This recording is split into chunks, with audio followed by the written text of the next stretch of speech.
Happy 4th of July. Oh yeah. Everything's happy today. It's on. It's on. Okay. Parsha Shalach. Let's go. Vayidaber Hashem el Moshe lemor. Hashem said to Moshe, Shalach lecha anoshim. So there's a debate. There's always been a debate, based in this week and based in Sefer Devarim. Whose idea was it to send the spies? Was it Hashem's idea? Probably not. Was it Moshe's idea? I don't think so. The people wanted it. The people wanted it. Moshe agreed, and Hashem said, fine. But it was the people that wanted it. Some people were more panicky, some were more stable. So it says, Shalach l'cha anoshim, send people. And then it lists the names. Ve'ele shemosa. It goes through all the names.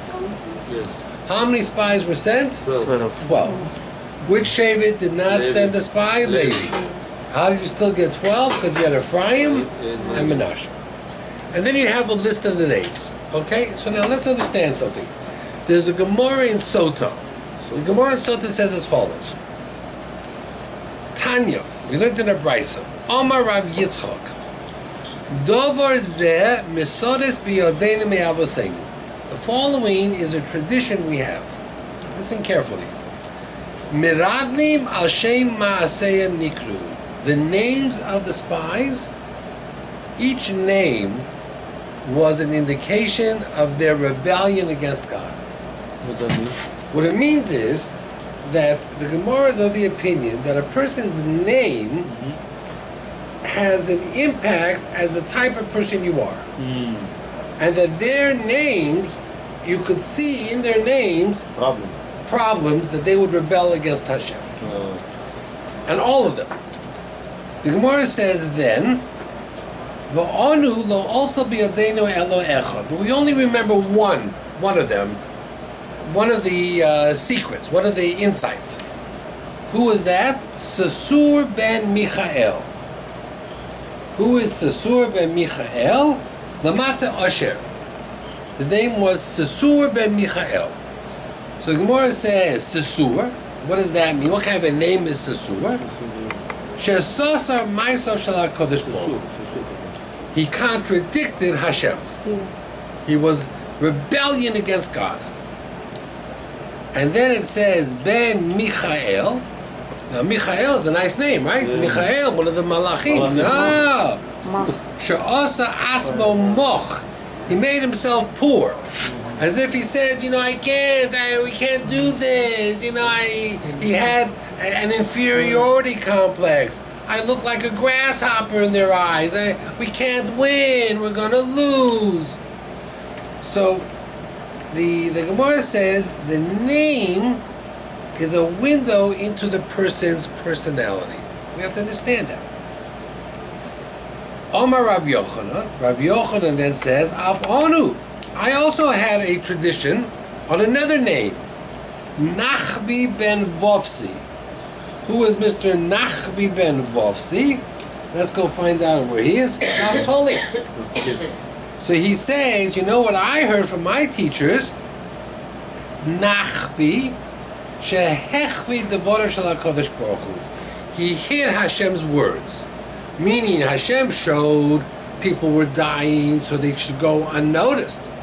And he said, look at this, it's a country that kills its people.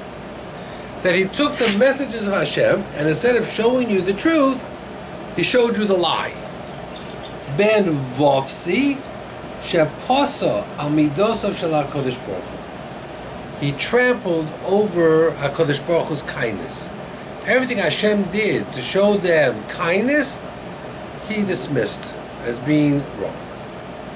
So, the Maharsha says that we have so many examples of where the person's name tells you about the person. I'll give you an example. Noach. Noach comes from the word chaim. He was a kind person. Nechama. He created the plow. He made people work smarter, not harder. He was called Noach.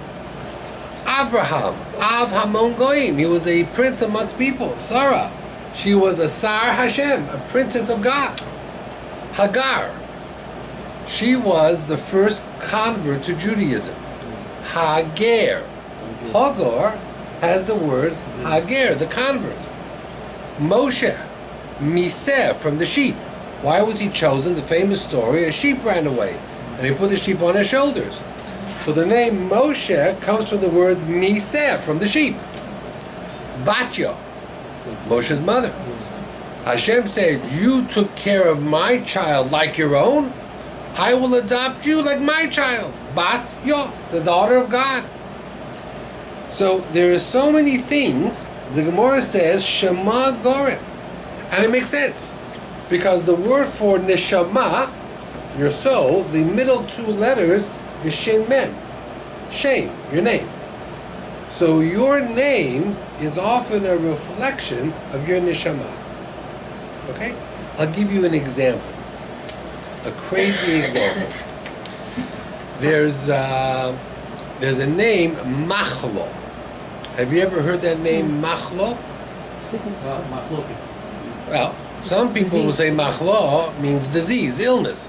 You say Machloket. The truth is, Machlo was one of the daughters of Tzalafcha. Machlo, Noah, Chaglo, Milka, Tirza. I know girls named Tirza.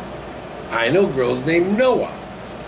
Machlo is one of the 5 names of the Benos Tzalafcha. Now, the Benos Tzalafcha were wonderful girls. They were smart, they were put together, they came to Moshe. Moshe says they were right. They got a nachalo in Israel, they got a portion in Israel. But there was a girl that I know, member of the family, she was always sick. She was sick from when she was a child. Then she needed a kidney transplant. What was her name? Machlo. So people began to question, who names a child Machlo? Because what does Machlo mean? Chole, sick. Seems strange, right? Seems strange. You know, it's brought down in halacha when we make a mishaber for someone who's sick. We don't say mishaber. He should bless the sick person, because it means you're telling everybody he's a sick person. You should just say Yivarech et, Moshe ben Batya, whatever it is. Don't say the word Choleh. Don't brand him sick. Don't, give him the name, you're a sick person. Because you don't want him to be sick his whole life. Now, so the question came up, should we change the person's name? Now the parents named the child Machlo. There are many girls named Machlo that are very healthy. In this case, it didn't work out. So they once had the Stifler. Once came to the Stifler and said to the Stifler, there's a Chatan Kala. They went to a Kabbalist, and the Kabbalist says, the name of the Chatan Kala, doesn't match. It's not. Wonderful boy, wonderful girl, but I looked in my tea leaves, and according to my tea leaves, the names don't match. So change one of the names. So they went to the Stifler, and the Stifler says, "No, we don't do those things. No, names are, your name is your name. We don't change names. We don't play around with names." Someone said to Moshe Feinstein the same thing. He also gave the same answer. Now it's interesting. The boy who was dating this girl was very close to Moshe Feinstein. The girl was even a little bit older than the boy, and she was told she could not have children because she had a liver transplant and she was sick. So he went to Moshe and he says, "I want to marry this girl, but her name is Machlo. She had a liver transplant. She's not well, and I was told she can't have children. Am I allowed to marry her?" So Reb Moshe Feinstein said to her, you can marry her, and I give you a bracha, you'll have a house full of children. Wow. They had 8 children. Wow. Now she passed away. She passed away in her 40s, but she had 8 children. So, you can't make this stuff up. Next week I'm going to tell you a story with the Stifler that's really wild. A wild story with the Stifler. But they don't change the name. No, they did not change the name. What Stifler is it? The Stifler is Reb Chaim Kanievsky is his son. This was Reb Yaakov Kanievsky in Bnei Brak. The Stifler was, from the town that he came from, I think. So, you see that a name, even a bad name, but a name defines who you are a little bit. We don't change names so quick. When a person is sick, we change names, right? And she was sick. And she was sick, and maybe eventually they gave her a name, but we're very careful. I was at a funeral this week. The person's name was Adel Gittel. And they spoke about her, that she was Adel. Adel means very soft-spoken, very generous, very kind. And Gittel means good. And they said her name defined her. That means her name wasn't just a name, it was a description of her. She was Adel, she was soft-spoken, and Gittel, she was good. So sometimes a name is a person. You know, it's interesting, right? It's an interesting. My daughter makes fun, she had a baby boy, so the oldest son she named Chaim, but I have a son Chaim Meir. She called him Chaim Gavriel, so I named him a little bit after my brother. The next son she had, she called Yoshua Yaakov. I have a son Yaakov Yitzchak. I named him after him. So now my third son says, hey, my name is Eliezer Yehuda, what about me? So this boy she named Yehuda. So she added the name, so now all my three sons have grandchildren named, share their names. Just unusual, what it is. But that's why when you name a child, very often we name a child after a person who is a big tzaddik, who is a good person. We try to name after a good person. There's the famous story in Chelm. Chelm is a city that's, I don't know if it's a real city, where they were supposed to be very smart in the silly way. Very smart in the silly way. So he says there was a famous story that a couple was fighting, screaming and yelling. They came to the rabbi. What's the problem? He says, we had a baby boy and we can't agree on the name. Okay, let me help you out. Says to the husband, what would you like to name the boy? So the husband says, Chaim, after my father. So the wife starts screaming, your father, he was a horse thief. He used to rob horses. He's a horrible person. You can't name the kid Chaim after your father. That's the worst name in the world. Like gypsy. So then the rabbi says to the wife, what would you like to name the boy? She said, after my father. Chaim. And what was your father? His name was Chaim. He was a big tzaddik. So they're screaming and yelling, Chaim after my father. No, Chaim after my father. So the rabbi goes into his room, comes back an hour later, he says, I made a decision. We're going to name the boy Chaim. So they start screaming, after who? He says, we'll see. If he grows up and steals horses, he's after your father. And if he grows up and he's a tzaddik, he's after your father. The name, Chaim. So much is in a name. It's an amazing thing what's in a name. Listen to this. The Gemara brings down that Rabbi Meir used to interpret names. Dorei Shemot. He would interpret names. And they bring this Gemara in Yuma. Daf Pei Gimel. So what happens? The Gemara says that Rabbi Meir, with a few of his buddies, were traveling. And they came overnight to a hotel, to an inn. And they had money. So they decided that the inn had a safe. So they wanted to give the money to the innkeeper to put in the safe. So they gathered the money to put into the safe. Rabbi Meir says, no, I'm going to keep my money in my own pocket and I'm going to sleep with my jacket on. Aren't you afraid someone's going to rob you? He said, no, I'm going to keep it by me. Okay. The next morning, they go to the innkeeper and they say, okay, can we have our money back? He says, money? What money? He says, we gave you money yesterday. He says, you didn't give me any money yesterday.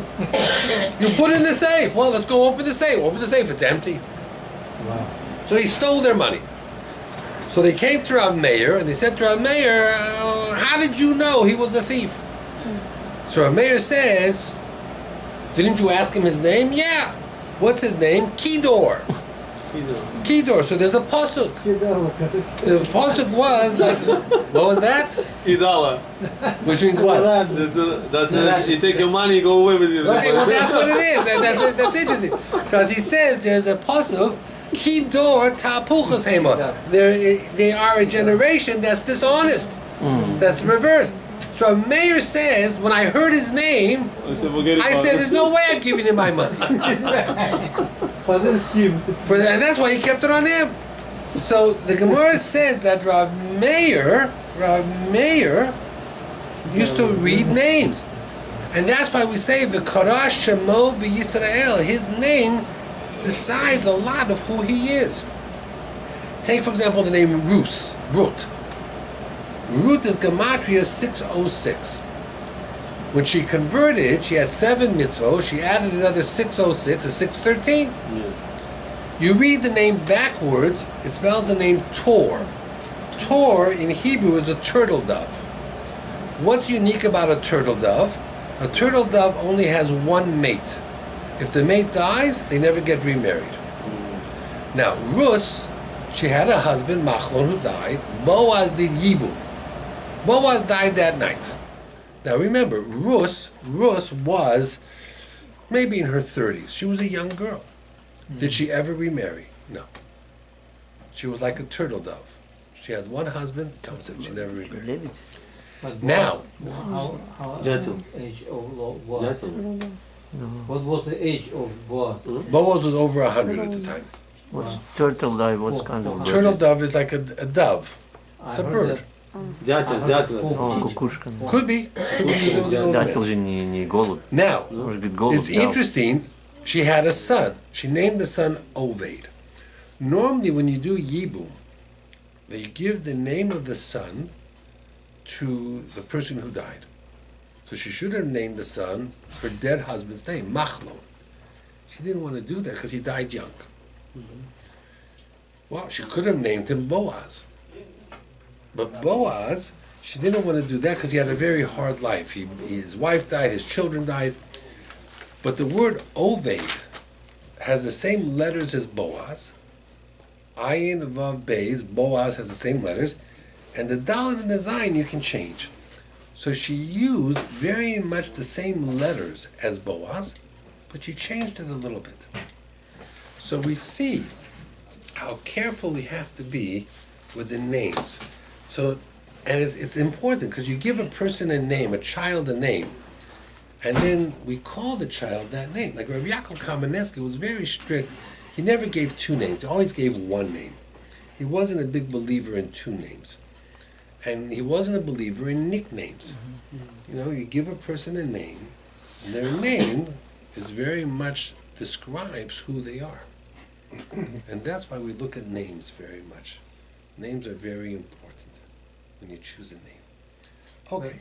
But we have books about each name that could be translated. What does it mean? Right? Sure, there are plenty of books and insights as to what the names are and who the people were and the type of people that they were. You know, and how you choose a name. You know, families think about it. Some names are very difficult names because they're Yiddish names. I know, for example, my older sister, her name is Shana. Shana. Now Shana comes from Shane, Yiddish for pretty, beautiful. My father's mother was Shana Rochel, and therefore my sister's name is Shana Rochel. My father's mother died in Auschwitz, died in the Holocaust. When my sister went to school in Denver, 1st grade, the teacher was an Israeli teacher. So the Israeli teacher said to her, there's no such name as Shana, it's Yiddish, but it means pretty, so we're going to call you Yafa. And she changed her name to Yafa. Also beautiful. That lasted a day, because my father found out about it, he hit the roof. My father came to the school and spoke to the teacher and said to the teacher, listen, it's my daughter, and it was my mother. And I gave my daughter the name after my mother. You want to have a daughter Yafa? No problem. Get married, have a daughter, name her Yafa. But don't name my daughter Yafa. My daughter's name is Shana Rachel. You know, my father was not very happy. He was not amused that the teacher on her own changed my sister's name from Yiddish to Hebrew. You know, have your own children. Same meaning. Right? The same It's the meaning. same meaning. But, you know, that was the name of his mother. You know, he was not amused. My name is the name of his father.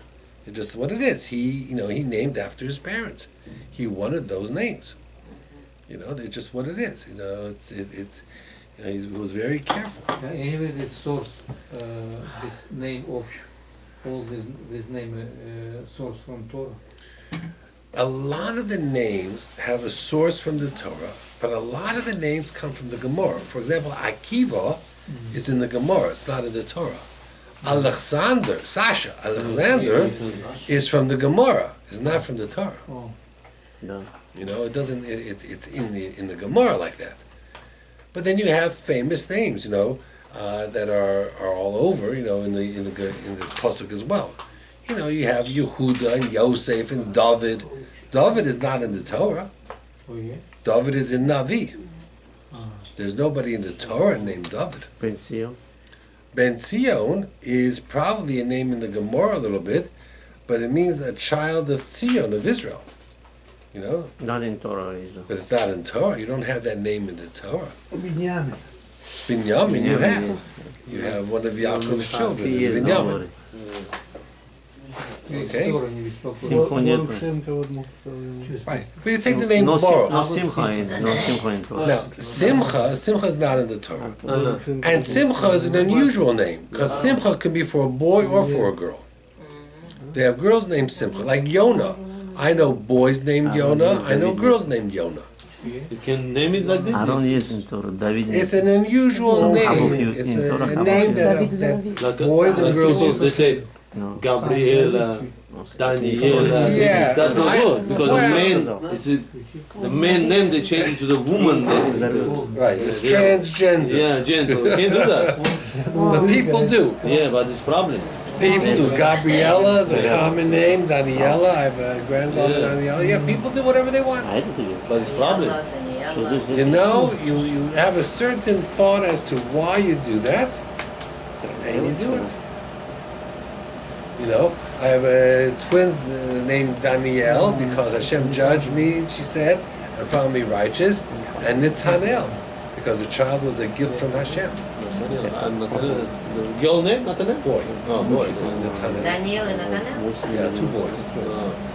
So it's interesting. Okay, let's go on a little further. At the end of the parsha, I promised this to you last week. Yeah, yeah. See how we're going to do. Oh, yeah. How are we doing time-wise? Tzitzit. Tzitzit, a little bit about tzitzit. Okay, here we go. There with the Tzitzit. I promised you last week a little bit about tzitzit.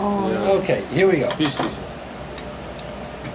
We know that at the end of the parsha we talk about the mitzvah of talit tzitzit. Yeah. And it says that, you know, there's different minhagim. We take the four corners of the tzitzit, you know, arba kanfos oretz. Some people, they hold the tzitzit for Shema. When they say the word tzitzit, they give it a kiss, although it's not clear where the sources of these things are. But this is what we do. We talk about the tzitzit having a special blue string because it's supposed to represent the sky, it's supposed to represent the heavens, the kisei hakavod. There's a Gemara. Actually, it's brought down the Me'am Loez. The Me'am Loez is that yellow book that you have over there. The Me'am Loez says that when the guy collected wood on Shabbos, so Hashem said to Moshe, how could he do this? Yeah. So Moshe said, well, what do you want? All week long, every day he wears tefillin. Come Shabbos, there's no tefillin. So you forgot about what it means to be a Jew. So Hashem says, okay, I'll give you a special mitzvah for Shabbat. Tzitzit. Now we wear tzitzit every day. Yeah. But what it means is that on Shabbat, most men have a separate talit for Shabbat. They have their weekday talit and the Shabbos talis. You mean big one or cut? What? Big one or small one? Big Doesn't one. matter, big one, small one. And usually the Shabbos talis is a little bit nicer. You have the Torah. I mean, what do you generally have? Do you have a different talis for Shabbat than you have for during the week? Okay, so you have two. So this is how you remember. That's what the Me'am Loa says. Hashem says, I'll give you a special pair of tzitzit and talit for Shabbat, so you'll always remember that it's Shabbat. Okay. He brings down very interesting from Rav Zalman Sorotsky in the Yoznaim LaTorah. He says, why does tzitzit remind us of the 613 mitzvot? Yeah. Because the blue reminds us of the Kisei HaKavod, Hashem's throne. Whose picture is on Hashem's throne? Yaakov. What did Yaakov say? Im Lavan Garti. I lived with Lavan, but I kept all the mitzvot. So it connects to Taryag. Lavan is white. The talit is white. So we wear the white talit to say, look, I'm living with Lavan, but my job is to keep all the mitzvot. That's what the Rav Zalman Sorotsky says. So that's a fascinating answer. Okay. What does the word talit mean? In Hebrew, it's tet, lamed, yud, taf. Talit. Does it mean cover? Wrap. No. Does it mean to wrap? For example, we say al nitilat yadayim. Nitilat means to take. We say, why do we say al nitilat yadayim? Because we take the cup and we take the water and we pour it on our hands. Or some people say nitilat means to raise, because after we wash our hands, we raise our hands up. Yes. We don't say al rechitzat yadayim. So there's a word nitilat, sounds like talit. But is that what talit means? Our custom is that when a person, God forbid, dies, we bury the person in a talit. Yes. That means besides the special white clothes, Yes. we wrap the person in a talit. What we do though is we cut the corner first. We take off the tzitzite. The Vilna Gaon was against that. The Vilna Gaon felt that if you wrap a dead person in a talit, you should keep the talit kosher. So he left instructions with his student, Reb Chaim Volozhin, that when I die, I want to keep my talit, don't cut it. The problem was when the Vilna Gaon died, Reb Chaim Volozhin wasn't in town. He was away. So by the time he got back, they already had buried the Vilna Gaon and they already cut the talit. So he felt terrible that he didn't listen to his Rebbe. So when he died, he told his everybody, when I die, bury me in a talit, don't cut the corner. So he told everybody. So they buried him in a kosher talit. Now in Europe, in those days, they didn't have coffins. They bury the person, and then they put boards on top, and the dirt on top of the boards. Yeah, that's Russia we do. That's how Russia did. Yeah. So the story goes that as they were putting the boards on, one of the corners of the tzitzit got caught between the two boards, and when they pushed the board to close, It doesn't close. they cut it. Oh, cut it. It ripped it. Not kosher. So it was not kosher. So they said, you know what? It's a sign in Shemayim that we don't change the custom. And that's it. No one ever tried again to change the custom. From this country. So that's the question. Where does the custom come? Last week I said to you that if we are going to a cemetery and our tzitzit are out, You cannot the put it in. halach is we're supposed to put it in. Right? You're not supposed to, knowing God out, you're not supposed to make fun. Why do we bury a person in a talit? We don't bury a person on Hanukkah with a menorah or with a lulav and an estrog, or if a person dies on Pesach, we don't throw in a box of matzahs and say good luck. We don't put in a box of shmur matzah. Because talit, If you have the when two talit, they have to bear that with the two talit? No, because we don't. We keep give them it- one talit. because Usually the weekday talit. I think answer like this. What about the Shabbat talit? What do you Talit gonna you do? Give it use to the children. every day. Hmm? Talit you use every day, right? But matzah you use once a while. I understand. So- But the person who died is not going to use anything. He can no longer do mitzvot. Not He's- matzah, he's- not talit, he's- not tzitzit. There's no more mitzvot for him to do. So why is he wearing a talit? Let's go a step further. When you make the talit, you wrap the strings around. Yes. And then you tie a double knot, you wrap the strings around. Do you know how many wraps you make? 26. No. There's 7, then there's 8, then there's 11, and there's 13. 7 and 8 is 15, plus 11 26. is 26, Yud K Vav K, plus 13 makes 39. 39 is the gematria of Hashem Echad. Hashem is 26, Echad is 13, is 39. Okay? We got that so far? Times Hashem 4. Echad and Shema Yisrael. In Shema Yisrael, Hashem Echad is 39. So there's 39. So far you're following? 39. Hold that number in your head. There's a pasuk in Yeshayahu. Listen to this pasuk. And this is the real source of Tchiat HaMesim. The pasuk says as follows. In Yeshayahu, Per Chavav, pasuk Yotes.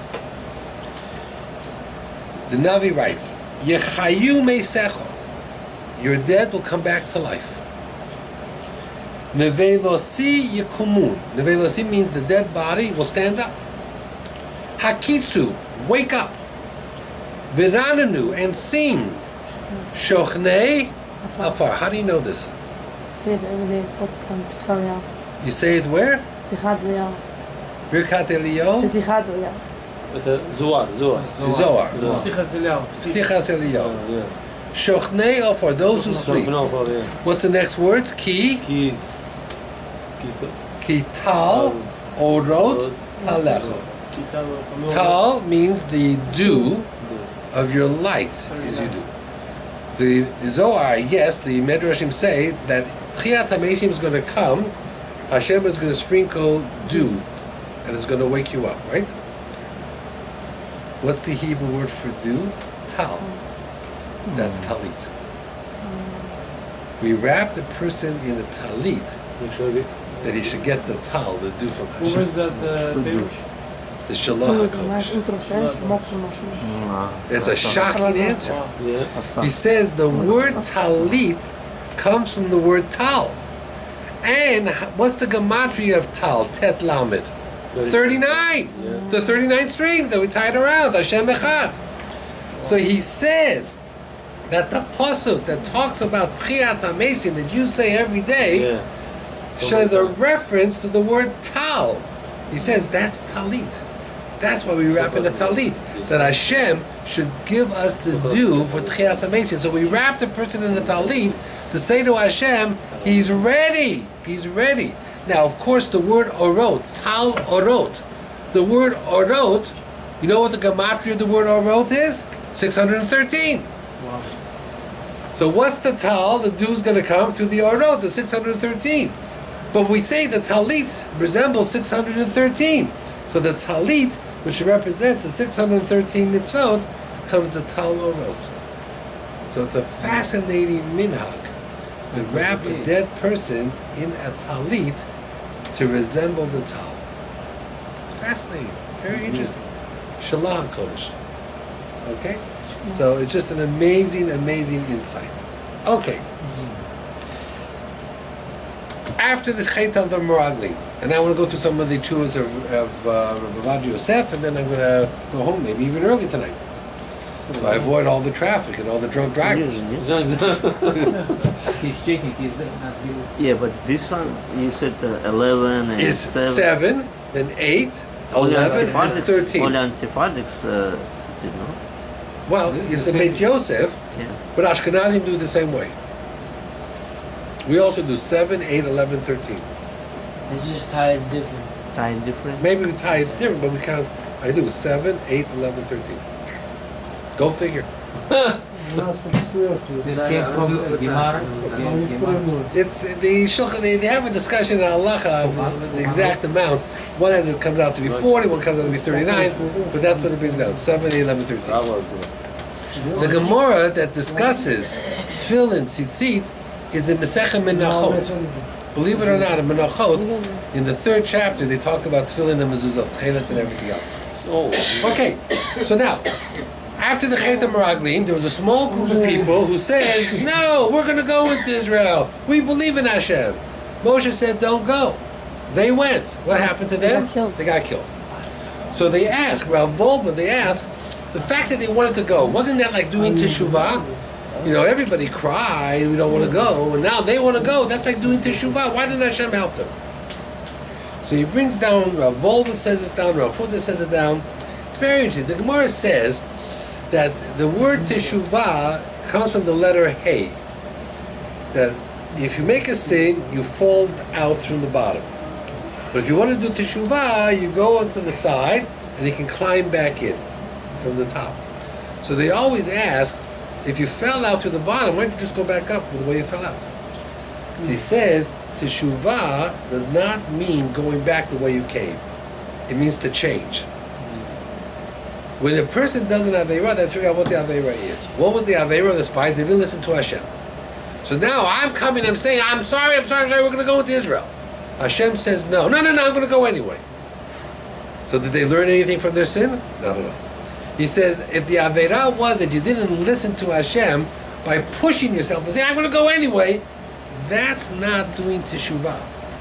Ralph Faulkner used to say, teshuvah is not becoming better, it's becoming different. Okay, it's very different. Teshuvah means a person is not going to be better. Oh, I'm going to daven better. Teshuvah means I'm going to daven differently. It means to change, not to be better. Then there was another thing, very interesting story. There was Chernobyl. You know Chernobyl in Russia.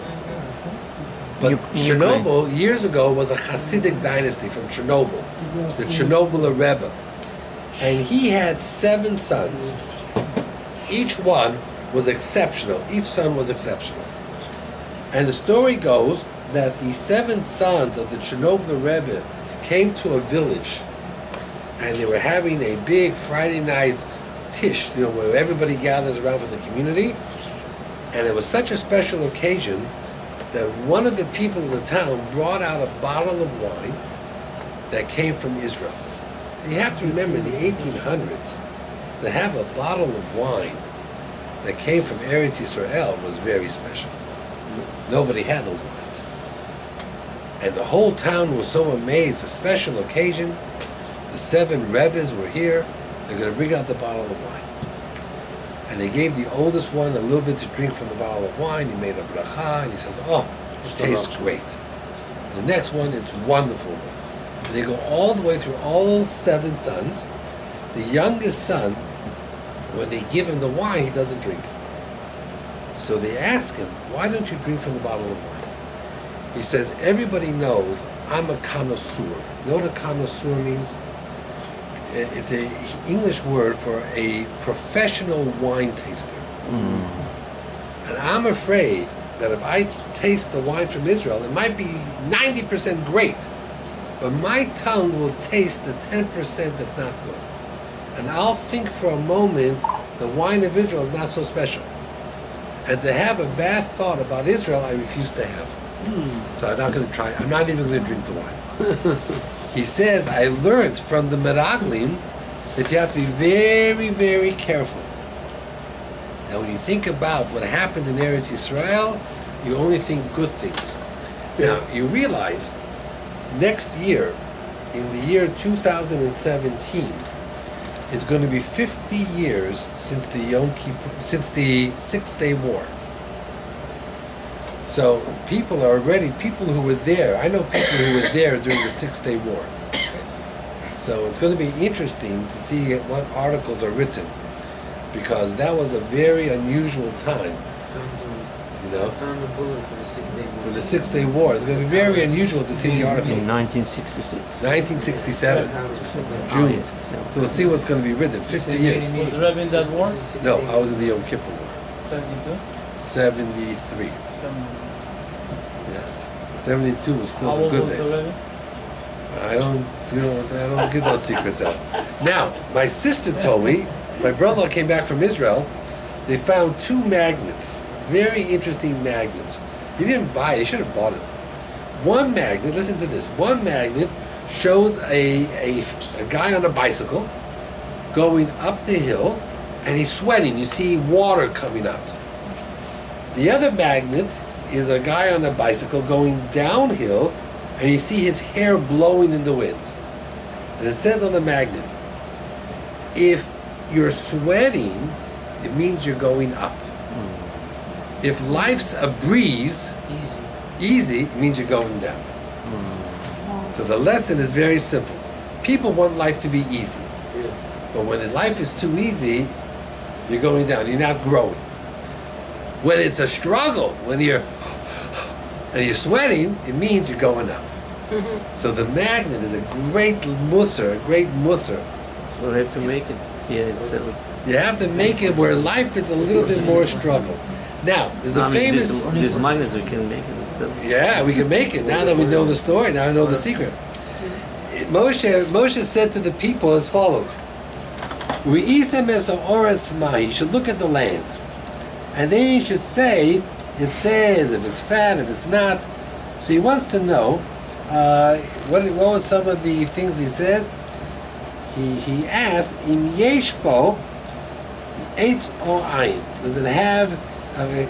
Umaha oretz. Hashmeina hi marzo. If is it fat or is it thin? Hayesh bo eitz im ayin. Does it have trees? So Rashi says he wasn't talking about trees. He was talking about, trees protect the land. When you have trees, it keeps the soil from disappearing.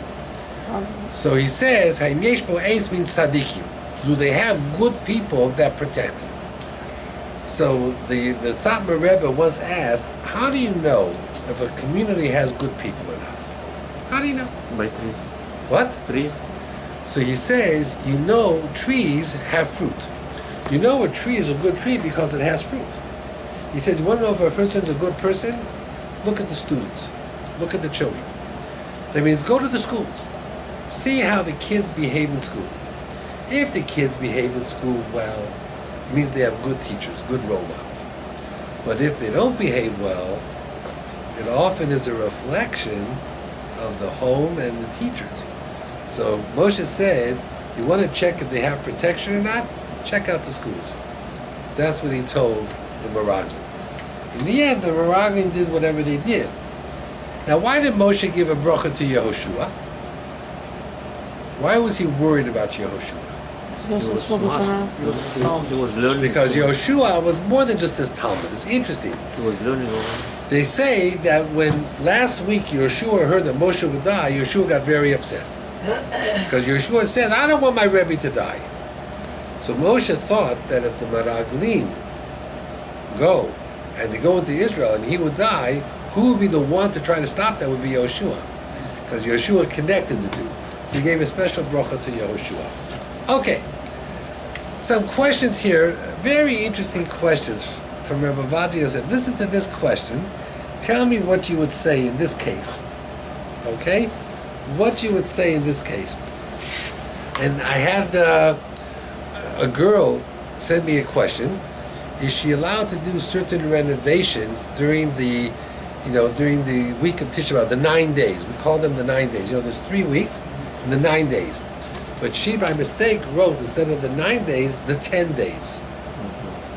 So I wrote back to her, right, that if you start the renovations from before, you can continue during the 10 days. So she writes back to me, she says, I made a mistake. It's not the 10 days, it's the 9 days. Meaning that she made a mistake, but I also made a mistake. So I wrote back to her, no, it's 10 days.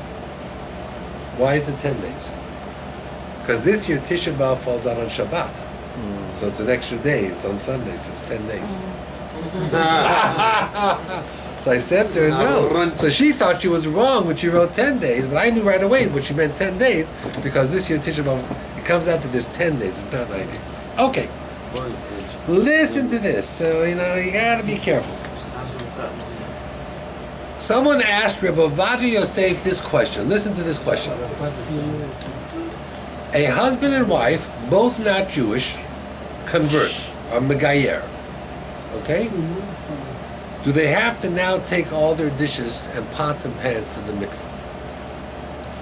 Because yesterday, the owners of all the pots and pans and dishes were not Jewish.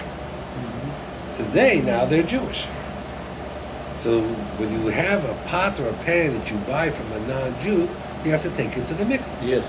So do they have to take all their pots and pans to the mikveh? Yes. That's the question they asked Rabbi Vadi Yosef. Yes. We talked about it 100%. this morning. You talked about it this morning. 100%. Rabbi Yosef says that if you buy from a Jew, even if he's Mahal Rabbi Avresia, you don't have to bring his kelim to the mikveh. That's very interesting, because I have that in here. Yes.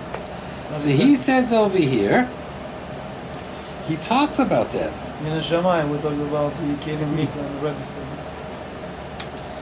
Okay. He says that over here. We're going to talk about that in a moment.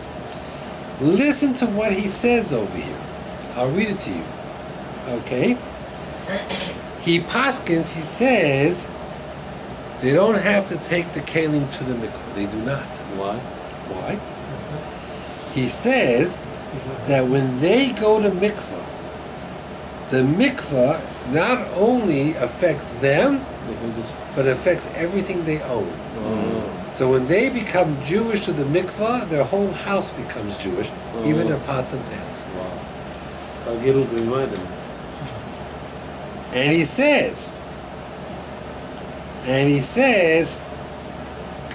he talks about, oh, the mumur hamachala Shabbos before Hesya, ha'ima lokeach mehem tzorech latbilum, do you have to be toivel them? Hele, he paskin, she'ein tzorech tefillah. So you don't have to be toivel, which you said, but now you have a new thing. You have a couple, they are megayer, they convert. The mikvah Wow. covers their entire house. Double. That's amazing. And he says it as if it's just fact. You know, he doesn't even say it's controversial. He says Where it's does just. where does learn it from Gemara or from? He the says source? because it's not similar to what happened with the when they came back from the milchama with Midyan, and therefore it doesn't apply. Even if they use the pots for non-kosher? Even well, you have to kosher the pots and pans, but we're assuming that as they were training to become Jewish, they koshered their pots and pans and dishes. Now he has something here which other people have. Moshe has this as well. You know, certain pot dishes you cannot kosher. Porcelain, Plastic. plastics. Now you can kosher because it's oven tempered. You can withstand boil it. You can boil it. You can dip it into boiling hot water. It used to be that you couldn't. But China is earthenware. You can't kosher China. Plastic. So he says, because it's earthenware, it's klicheres. It's a question. Она держит в себе. But he says, he has a question. There's a Gemara that talks about kegs of wine. After 12 months, whatever is absorbed in the walls becomes like dust. So he says, if I have a set of china that belonged to my grandmother, she wasn't so strict on kosher, and I haven't used it for 5 years, could I use it without koshering because it's been, he says yes. Just wash it and that's it. He says, so he suggests, l'raf chol milsa, just to be careful, run it through like a dishwasher 3 times, or hot water 3 times. But hagalah 3 times. No mikvah. And Ramosha says the same thing. No mikvah. Well, if it's a Jewish from your grandmother, you could. But he says if they've been sitting for 12 months. Now, some people say the same thing with a dishwasher. You buy a house. The house has a built-in dishwasher. Yeah. The person who sold you the house was not Jewish or whatever it is. Yeah. So you close up the dishwasher for 12 months. You don't use it. Can you use it now? Some people say yes. Some people say you have to change the racks. He's of the opinion yes. Rav Moshe discusses it. Nobody's happy with it. But the dishes, the china, is brought down by Rabbi Akiva Eger in Shulchan Aruch. He brings it down. He says that there's a great loss. So someone asked Rabbi Akiva Eger, he says, what's the great loss? A bowl. The bowl costs $10. So Rabbi Akiva says, no. It's a set of 12. So there's 12 bowls, and 12 plates, and 12 dinner plates, and 12 cups, 12 sauces. All together is $5,000. Great one. He says it's a set. Don't look at each individual. He says it's a set. So it makes it very different. You were going to say, he has another question. He says, listen to this. A guy owns a store. In the store, he sells knives. He wants to cut his sandwich. He's a Jewish guy, Jewish firm guy. Doesn't have a knife. So he goes and takes a knife, takes it to the mikvah, dips it in, cuts his sandwich up, and then puts the knife back in the wrapper and sells it. The guy who buys the knife, he says to the guy who buys the knife, well, by the way, I had opened that package, I already took it to the mikvah. You don't have to take it to the mikvah. So Rabbi Avad Yosef says, what's the halach? He says you have to take it to the mikvah. He says a store owner going to the mikvah doesn't count. Because you only have to take pots and pans to the mikvah that you own personally. It has to be a private person. It can't be a store. So if the store owner does it doesn't work. It works for him, but doesn't work for you. Because once he puts it back in the shelf, it becomes public property, doesn't become an individual. He says you have to go to the mikvah again. So he doesn't allow that to happen. He talks about, are you allowed to go to Spain? Can move to Spain. So he says there was a rumor that there was a cherem put on Spain. After the expulsion of 1492, there was a cherem, no one can go to Spain. He writes, he says, I never found anywhere where that's written. And no cherem is for 500, 600 years. And he says, maybe those people themselves said we're never coming back. But it doesn't apply to us. So he writes today that today, if you want to go to Spain, you're allowed to go, and you can even live in Spain, and there's nothing wrong with it. You know, Now we allowed to go to Spain. that's what he says. Imuter limsoa olodu b'sfard. Sfard is Spain. Yeah. Any country we allowed to go. It would seem that it could be. So he says, She'ein yesod bor l'shmuz. There's no source to the cherem, and therefore mikivat she'esh feik lahakel. Maybe they never made it. V'chein ikar lahakel. He says you're allowed to go. You can go to Spain. You can visit Spain. You can enjoy yourself. You can move there. You can live there. Oh, live тоже говорит. You can live there if you want. How about Egypt? I don't know why you'd want to live. If you want to go to Spain to run with the bulls, you know, there's this thing where you. Oh yeah, crazy one. I have no desire to run with the bulls. I'm married. Life is dangerous enough as it is. We can find the United States bulls too. Not crazy like in Spain. You see big bulls. Yeah, that's true. Wall Street. Not true. Yeah, it sounds like Bernie Sanders. You want to fight the Wall Street over here. He says, listen to this. He has an interesting question. Another few minutes and I'm going to go. He says, a yeshiva boy comes home.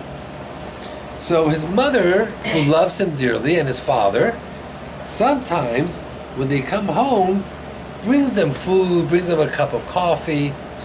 Are you allowed to take a cup of tea or coffee from your father or mother who gives it to you because you came home from yeshiva, or is that not kavod, that your parents should feed you? So he brings down, you know, are you allowed to do that? Ha'im mutulo lekabel miyodo. But does it make a difference or not?